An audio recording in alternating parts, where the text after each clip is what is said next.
8ನೇ ತರಗತಿ ಗಣಿತ ಅಧ್ಯಾಯ 3 ಸಂಖ್ಯೆಗಳ ಕತೆ.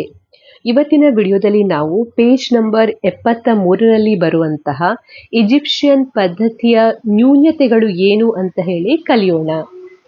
ಹಿಂದಿನ ವಿಡಿಯೋದಲ್ಲಿ ನಾವು ಈಜಿಪ್ಷಿಯನ್ ಸಂಖ್ಯಾ ಪದ್ಧತಿಯ ಬಗ್ಗೆ ನೋಡಿದ್ದೇವೆ. ಅದರಲ್ಲಿ ನಾವು 10ರ ಘಾತಗಳನ್ನು ಉಪಯೋಗಿಸಿ ಸಂಖ್ಯೆಗಳನ್ನು ಪ್ರತಿನಿಧಿಸುತ್ತೇವೆ. ಹೆಚ್ಚು ಅಂದ್ರೆ 10ರ ಘಾತ 7 ಅಂದ್ರೆ 1 ಕೋಟಿಯ ತನಕ ನಾವು ಇಲ್ಲಿ ಸಂಖ್ಯೆಗಳನ್ನು ಪ್ರತಿನಿಧಿಸಬಹುದು. ಹಾಗೆ ನೀವು ದೊಡ್ಡದಾದ ಅಥವಾ ಅತಿ ದೊಡ್ಡದಾದಂತಹ ಸಂಖ್ಯೆಗಳನ್ನು ಪ್ರತಿನಿಧಿಸಬೇಕಾದ್ರೆ ಈ ಪದ್ಧತಿಯಲ್ಲಿ 10ರ ಉನ್ನತ ಘಾತಗಳಿಗಾಗಿ ಚಿಹ್ನೆಗಳು ಬೇಕಾಗ್ತದೆ. ಅಂದ್ರೆ ಅಂತ್ಯವಿಲ್ಲದ ಅನುಕ್ರಮ ಚಿಹ್ನೆಗಳು ಬೇಕು, ಆ ಚಿಹ್ನೆಗಳನ್ನು ಕಂಡುಹಿಡಿಬೇಕು. ಹಾಗಾಗಿ ಇದು ಈ ಈಜಿಪ್ಷಿಯನ್ ಪದ್ಧತಿಯ ನ್ಯೂನತೆ ಆಗಿದೆ. ಇಲ್ಲಿ ನಾವು ಸಣ್ಣ ಸಂಖ್ಯೆಗಳನ್ನು ತುಂಬಾ ಸುಲಭವಾಗಿ ಪ್ರತಿನಿಧಿಸಬಹುದು. ದೊಡ್ಡ ಸಂಖ್ಯೆಗಳನ್ನ ಅಥವಾ ಅತಿ ದೊಡ್ಡದಾದ ಸಂಖ್ಯೆಗಳನ್ನ ಪ್ರತಿನಿಧಿಸಬೇಕಾದ್ರೆ ನಾವು ಅನೇಕ ಅಂತ್ಯವಿಲ್ಲದ ಅನುಕ್ರಮ ಚಿಹ್ನೆಗಳನ್ನ ಕಂಡುಹಿಡಿಬೇಕಾಗ್ತದೆ. ನಂತರ ಇಲ್ಲಿ ಕೊಟ್ಟಿರುವಂತಹ ಕಂಡುಹಿಡಿಯಿರಿ ವಿಭಾಗದಲ್ಲಿ 3 ಕ್ವಶನ್ಸ್ ಅನ್ನ ಕೊಟ್ಟಿದ್ದಾರೆ. ಇದರ ಸೊಲ್ಯೂಷನ್ ಅನ್ನ ಕಂಡುಹಿಡಿಯೋಣ. ಸೊ ಮೊದಲ ಕ್ವಶನ್ ಇಲ್ಲಿ ಕೊಟ್ಟಿರುವಂತದ್ದು ಕ್ವಶನ್ ನಂಬರ್ 1. ಈಜಿಪ್ಷಿಯನ್ ಅಂಕಿಗಳಲ್ಲಿ 10 ಅಥವಾ ಅದಕ್ಕಿಂತ ಹೆಚ್ಚು ಬಾರಿ ಬರುವ ಚಿಹ್ನೆಗಳನ್ನು ಹೊಂದಿರುವ ಯಾವುದೇ ಸಂಖ್ಯೆ ಇರಬಹುದೇ, ಏಕೆ ಇರಬಾರದು ಅಂತ ಇಲ್ಲಿ ಕ್ವಶನ್ ಅನ್ನ ಕೊಟ್ಟಿದ್ದಾರೆ. ಸೊ ಈಗ ನೀವು ಈಜಿಪ್ಷಿಯನ್ ಸಂಖ್ಯಾ ಪದ್ಧತಿಯನ್ನ ತೆಗೆದುಕೊಂಡ್ರೆ ಅದರಲ್ಲಿ ನಾವು 10 ಸಲ ಯಾವುದೇ ಸಂಖ್ಯೆಯನ್ನ ಬರೀಲಿಕ್ಕೆ ಸಾಧ್ಯ ಇಲ್ಲ. ಯಾಕೆಂದ್ರೆ 10 ಸಲ ಬರೆದ ಕೂಡಲೇ ನಾವು ಅದನ್ನ ಇನ್ನೊಂದು ಚಿಹ್ನೆಯಾಗಿ ಪ್ರತಿನಿಧಿಸ್ತೇವೆ. ಈಗ ಉದಾಹರಣೆಗೆ ಈ ಚಿಹ್ನೆಯನ್ನ 10 ಸಲ ಬರೆದಾಗ 3, 4, 5, 6, 7, 8, 9, 10 ಇದನ್ನ ನಾವು ಯಾವ ಚಿಹ್ನೆಯಾಗಿ ಪ್ರತಿನಿಧಿಸ್ತೇವೆ? ಮುಂದಿನ ಚಿಹ್ನೆಯಾಗಿ ಬರೀತೇವೆ. ಹಾಗಾಗಿ ನಾವಿಲ್ಲಿ ಹೇಳ್ಬೋದು ಉತ್ತರವಾಗಿ ಈಜಿಪ್ಷಿಯನ್ ಅಂಕಿಗಳಲ್ಲಿ 10 ಅಥವಾ ಅದಕ್ಕಿಂತ ಹೆಚ್ಚು ಬಾರಿ ಬರುವ ಚಿಹ್ನೆಗಳನ್ನು ಹೊಂದಿರುವ ಯಾವುದೇ ಸಂಖ್ಯೆ ಇರಲಿಕ್ಕೆ ಸಾಧ್ಯ ಇಲ್ಲ. ಏಕೆಂದ್ರೆ ಯಾವುದೇ ಹೆಗ್ಗುರುತು ಸಂಖ್ಯೆಯನ್ನ ನಾವು 10 ಪಟ್ಟು ಬರೆದಾಗ ಅದನ್ನ ನಾವು ಮುಂದಿನ ಹೆಗ್ಗುರುತು ಸಂಖ್ಯೆಯ ರೂಪದಲ್ಲಿ ಬರೀತೇವೆ ಅಥವಾ ಅದನ್ನ ಬದಲಾವಣೆ ಮಾಡ್ತೇವೆ. ಹಾಗಾಗಿ ಯಾವುದೇ ಸಂಖ್ಯೆ 10ಕ್ಕಿಂತ ಹೆಚ್ಚು ಹೆಗ್ಗುರುತು ಸಂಖ್ಯೆಗಳನ್ನ ಹೊಂದಲಿಕ್ಕೆ ಸಾಧ್ಯ ಇಲ್ಲ ಅಂತ ನಾವಿಲ್ಲಿ ಹೇಳ್ಬೋದು. ಈ ಪ್ರಶ್ನೆಯ ಉತ್ತರವನ್ನ ನೀವು ಈ ರೀತಿಯಲ್ಲಿ ಬರೀಬಹುದು. ಈಜಿಪ್ಷಿಯನ್ ಅಂಕಿಗಳಲ್ಲಿ 10 ಅಥವಾ ಅದಕ್ಕಿಂತ ಹೆಚ್ಚು ಬಾರಿ ಬರುವ ಚಿಹ್ನೆಗಳನ್ನು ಹೊಂದಿರುವ ಯಾವುದೇ ಸಂಖ್ಯೆ ಇಲ್ಲ. ಏಕೆಂದರೆ ಯಾವುದೇ ಹೆಗ್ಗುರುತು ಸಂಖ್ಯೆಯನ್ನು 10 ಬಾರಿ ಬಳಸಿದ ನಂತರ ಅದನ್ನು ಮುಂದಿನ ಹೆಗ್ಗುರುತು ಸಂಖ್ಯೆಯಾಗಿ ಬರೆಯುತ್ತೇವೆ. ಉದಾಹರಣೆಗೆ ನೀವಿಲ್ಲಿ ಕಾಣ್ಬೋದು, ಈಗ ಮೊದಲ ಚಿಹ್ನೆಯನ್ನ 6, 7, 8, 9, 10, 11 ಸಲ ಇಲ್ಲಿ ಬರೆದಿದ್ದೇನೆ. ಸೊ ಇಲ್ಲಿ ಈ ರೀತಿ ಬರೀಲಿಕ್ಕೆ ನಾವು ಸಾಧ್ಯ ಇಲ್ಲ. ಯಾಕೆಂದ್ರೆ ನಾವು 10 ಸಲ ಬರೆದ ಕೂಡಲೇ ಅದನ್ನ ಈ ಚಿಹ್ನೆಯಾಗಿ ಪರಿವರ್ತಿಸ್ತೇವೆ. ಅದೇ ರೀತಿ ಇಲ್ಲಿ ಕಾಣ್ಬೋದು, ಈ ಚಿಹ್ನೆ ಏನಿದೆ 12 ಸಲ ಇದೆ. ಆದ್ರೆ ಈಜಿಪ್ಷಿಯನ್ ಸಂಖ್ಯಾ ಪದ್ಧತಿಯಲ್ಲಿ ನಾವು ಈ ರೀತಿ ಬರೆಯುವುದಿಲ್ಲ. ಇದು 10 ಸಲ ಬಂದ ಕೂಡಲೇ ನಾವು ಅದನ್ನ ಯಾವ ಚಿಹ್ನೆಯಾಗಿ ಪರಿವರ್ತಿಸ್ತೇವೆ? ಮುಂದಿನ ಚಿಹ್ನೆಯಾಗಿ ಪರಿವರ್ತಿಸ್ತೇವೆ. ಹಾಗಾಗಿ ಇದರ ಉತ್ತರವನ್ನ ನೀವು ಈ ರೀತಿಯಲ್ಲಿ ಬರೀಬಹುದು. ನಂತರ ಕ್ವಶನ್ ನಂಬರ್ 2 ಸಾಲ್ವ್ ಮಾಡುವ. ಕ್ವಶನ್ ನಂಬರ್ 2ರಲ್ಲಿ ಕೊಟ್ಟಿದ್ದಾರೆ, ನಿಮ್ಮದೇ ಆದ ಆಧಾರ ಸಂಖ್ಯೆ 4ರ ಸಂಖ್ಯಾ ಪದ್ಧತಿಯನ್ನ ರಚಿಸಿ ಮತ್ತು 1ರಿಂದ 16ರವರೆಗಿನ ಸಂಖ್ಯೆಗಳನ್ನ ಪ್ರತಿನಿಧಿಸಿ ಅಂತ ಕೊಟ್ಟಿದ್ದಾರೆ. ಸೊ ನಾವಿಲ್ಲಿ ನಮ್ಮದೇ ಆಗಿರುವಂತಹ ಒಂದು ಸಂಖ್ಯಾ ಪದ್ಧತಿಯನ್ನ ರಚಿಸಬೇಕು. ಆ ಸಂಖ್ಯಾ ಪದ್ಧತಿಯು ಆಧಾರ ಸಂಖ್ಯೆ 4ರ ಸಂಖ್ಯಾ ಪದ್ಧತಿ ಆಗಬೇಕು. ಹಾಗೆ ಅದರಲ್ಲಿ ನಾವು 1ರಿಂದ 16 ಸಂಖ್ಯೆಗಳನ್ನ ಪ್ರತಿನಿಧಿಸಬೇಕು. ಸೊ ಹೇಗೆ ಬರೀತೀರಾ? ಮೊದಲಿಗೆ ಇಲ್ಲಿ ಒಂದೊಂದೇ ಸಂಖ್ಯೆಗಳನ್ನು ತೆಗೆದುಕೊಳ್ಳುವ. ಸೊ ಆಧಾರ 4ರ ಸಂಖ್ಯಾ ಪದ್ಧತಿ, ಆಧಾರ 4 ಸಂಖ್ಯಾ ಪದ್ಧತಿ. ಆಧಾರ 4 ಸಂಖ್ಯಾ ಪದ್ಧತಿ ಅಂದ್ರೆ 4ರ ಘಾತಾಂಕಗಳನ್ನ ನೀವು ತೆಗೆದುಕೊಳ್ಬೇಕು. ಸೊ ಮೊದಲಿಗೆ ಇಲ್ಲಿ 4ರ ಘಾತ 0 ಅಂದ್ರೆ ತ್ರಿಭುಜವನ್ನ ತೆಗೆದುಕೊಳ್ತಾ ಇದ್ದೇನೆ. ಹಾಗೆ 4ರ ಘಾತ 1 ಅಂದ್ರೆ 4. ಇದಕ್ಕೆ ಸ್ಕ್ವೇರ್ ಅನ್ನ ತೆಗೆದುಕೊಳ್ತಾ ಇದ್ದೇನೆ. 4 ಅಂದ್ರೆ 16, 4 into 4 16. ಇದಕ್ಕೆ ಸರ್ಕಲ್ ಅನ್ನ ತೆಗೆದುಕೊಳ್ತಾ ಇದ್ದೇನೆ. ಈ ರೀತಿ ತೆಗೆದುಕೊಂಡ ಮೇಲೆ ನಾವೀಗ 1ರಿಂದ 16 ಸಂಖ್ಯೆಗಳನ್ನ ಪ್ರತಿನಿಧಿಸ್ತಾ ಹೋಗ್ಬೇಕು. ಸೊ 4 ಅಂದ್ರೆ 1 ಪ್ರತಿನಿಧಿಸ್ತೇವೆ. ಸೊ ಹಾಗಾಗಿ ಇಲ್ಲಿ ಒಂದು ತ್ರಿಭುಜವನ್ನ ಬರೀಬಹುದು. ನಂತರ 2 ಅಂದ್ರೆ ಇಲ್ಲಿ ಒಂದು ತ್ರಿಭುಜ 1 ಪ್ರತಿನಿಧಿಸ್ತದೆ, ನಾವಿಲ್ಲಿ 2 ಬರಿಬೇಕು. ಹಾಗಾಗಿ 2 ತ್ರಿಭುಜವನ್ನ ಬರೀತಾ ಇದ್ದೇನೆ. ನಂತರ ಇಲ್ಲಿ 3 ಅಂದ್ರೆ 3 ತ್ರಿಭುಜವನ್ನ ಬರಿಬೇಕು. 4 ಈ ಸಂಖ್ಯೆಯನ್ನ ನೇರವಾಗಿ ನಾವು ಇದರ ಮೂಲಕ ಪ್ರತಿನಿಧಿಸಬಹುದು. 4ಕ್ಕೆ ನಾವು 4 ಅಂದ್ರೆ ಇಲ್ಲಿ ವರ್ಗ ಅಂತ ತೆಗೆದುಕೊಂಡಿದ್ದೇವೆ.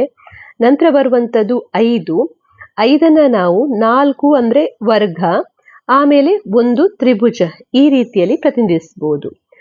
ನಂತರ ಬರುವಂತದ್ದು 6 ನಾವು ಒಂದು ವರ್ಗ 4, ಒಂದು ತ್ರಿಭುಜ 5, ಇನ್ನೊಂದು ತ್ರಿಭುಜ 6, ಈ ರೀತಿಯಲ್ಲಿ ಪ್ರತಿನಿಧಿಸಬಹುದು.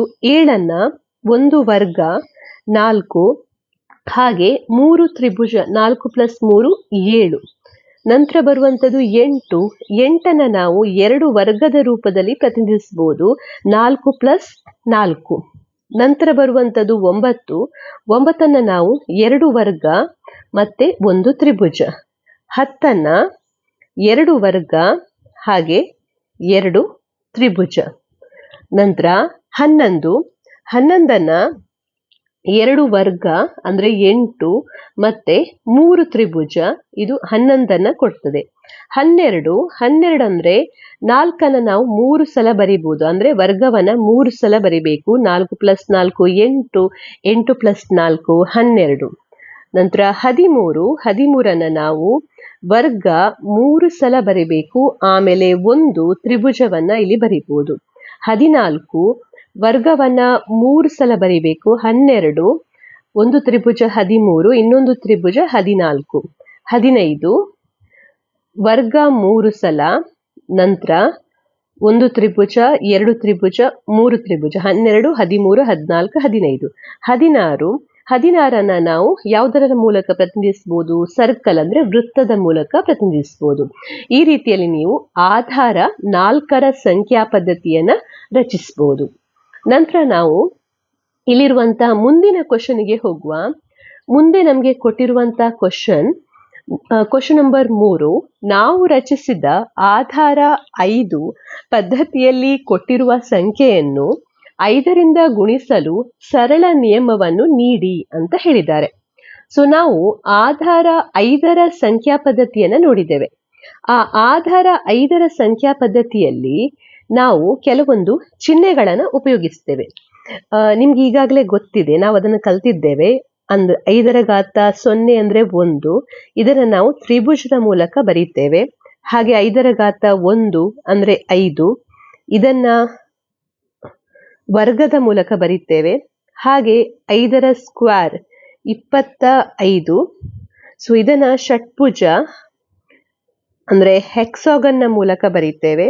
5ರ ಘಾತ 3 125, ಇದನ್ನ ಸರ್ಕಲ್ ಮೂಲಕ ರೆಪ್ರೆಸೆಂಟ್ ಮಾಡ್ತೇವೆ. 5ರ ಘಾತ 4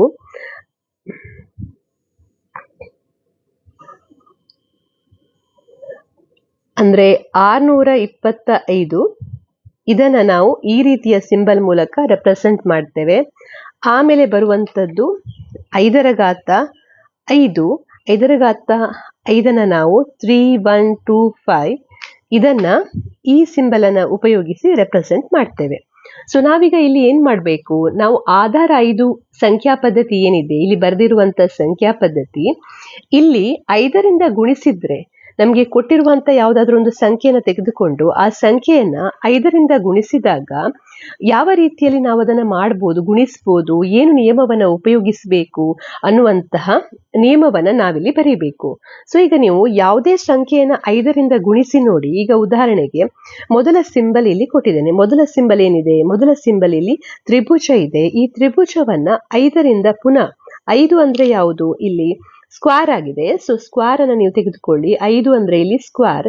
ಸೊ ಹಾಗಾಗಿ ಸ್ಕ್ವೇರ್ ಇಂದ ನಾವು ಗುಣಿಸ್ತಾ ಹೋಗ್ಬೇಕು. ಸೊ ಇಲ್ಲಿ ಸ್ಕ್ವೇರ್ ಇಂದ ಗುಣಿಸಿದ್ರೆ ಇದು ನಿಮ್ಗೆ ಏನನ್ನ ಕೊಡ್ತದೆ, ಇಲ್ಲಿ ನೀವು ನೋಡ್ಬೋದು 5ರ ಘಾತ 0 ಮತ್ತೆ ಗುಣಿಸು 5ರ ಘಾತ 1. ಇದು ನಿಮ್ಗೆ 5ರ ಘಾತ 1 ಕೊಡ್ತದೆ. ಅಂದ್ರೆ ಇದು ತ್ರಿಭುಜವನ್ನ ಕೊಡ್ತದೆ, ವರ್ಗವನ್ನ ಕೊಡ್ತದೆ. ಹಾಗೆ ನೀವು ನಂತರ ವರ್ಗ ಮತ್ತೆ ವರ್ಗವನ್ನ ಗುಣಿಸಿದ್ರೆ ಅಂದ್ರೆ 5ರ ಘಾತ 1 ಗುಣಿಸು 5ರ ಘಾತ 1 ಅಂದ್ರೆ 5ರ ಘಾತ 2. ಇದು ನಿಮ್ಗೆ ಷಟ್ಭುಜವನ್ನ ಕೊಡ್ತದೆ ಅಥವಾ ಹೆಕ್ಸಾಗನ್ ಅನ್ನ ಕೊಡ್ತದೆ. ಹಾಗೆ ನಂತರ ಈ ಹೆಕ್ಸಾಗನ್ ಏನಿದೆ ಇದರ ಜೊತೆ ನಾವು ವರ್ಗವನ್ನ ಗುಣಿಸಿದಾಗ, ವರ್ಗ ಅಂದ್ರೆ 5ನ ಗುಣಿಸಿದಾಗ 5ರ ಸ್ಕ್ವೇರ್ ಗುಣಿಸು 5ರ ಘಾತ 1, ಇದು 5ರ ಘಾತ 3 ಅಂದ್ರೆ 125 ಅಂದ್ರೆ ಸರ್ಕಲ್ ಅನ್ನ ಕೊಡ್ತದೆ.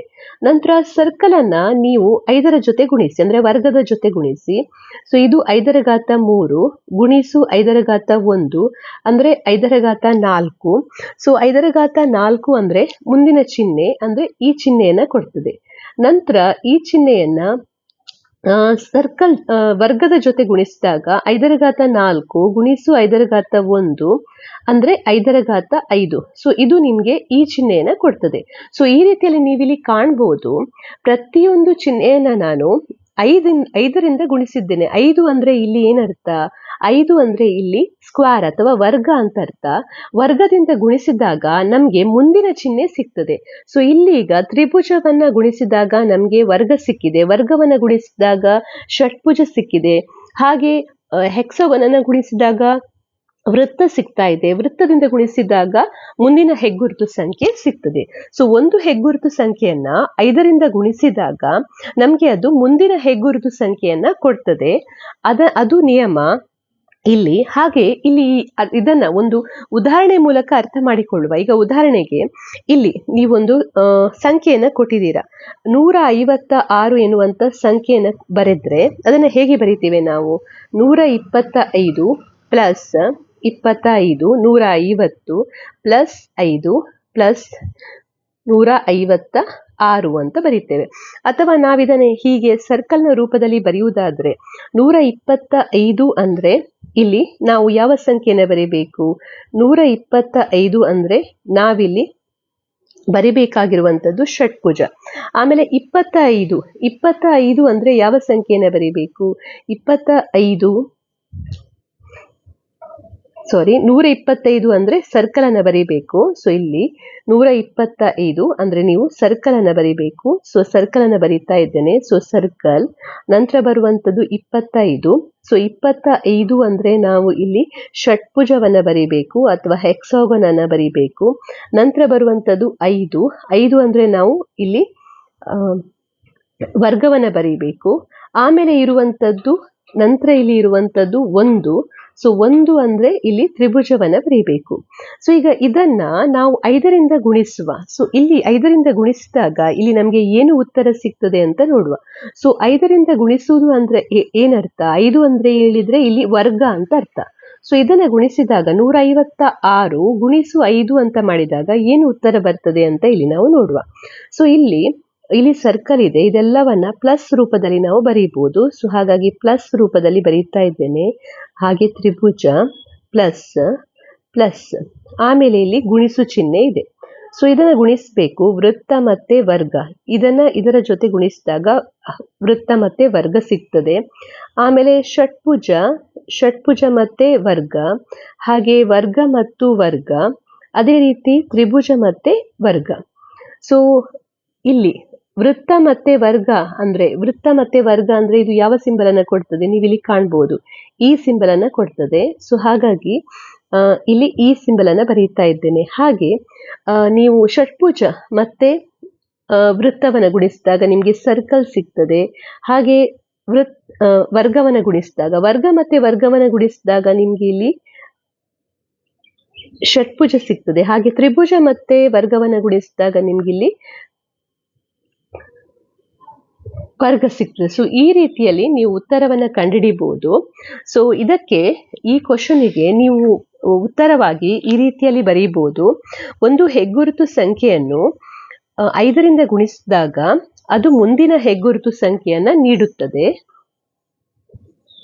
ಇದನ್ನ ಬರೆದ ನಂತರ ಮತ್ತೆ ಈ ರೀತಿಯಲ್ಲಿ ನೀವು ಇಲ್ಲಿ ತೋರಿಸ್ಬೋದು, ಬೇರೆ ಬೇರೆ ಚಿಹ್ನೆಗಳನ್ನ ವರ್ಗ ಅಂದ್ರೆ 5ರಿಂದ ಗುಣಿಸಿದಾಗ ನಿಮ್ಗೆ ಯಾವ ರೀತಿಯಲ್ಲಿ ಉತ್ತರ ಬರ್ತದೆ ಅಂತ ತೋರಿಸ್ಬೋದು. ಹಾಗೆ ಒಂದು ಉದಾಹರಣೆಯನ್ನ ತೆಗೆದುಕೊಳ್ಬಹುದು. ಈಗ 156 ತೆಗೆದುಕೊಂಡಿದ್ದೇನೆ. 125, 150, 155, 156.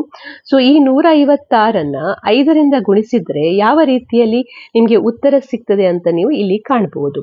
ಸೊ ಇದು ಇದರ ನಿಯಮ.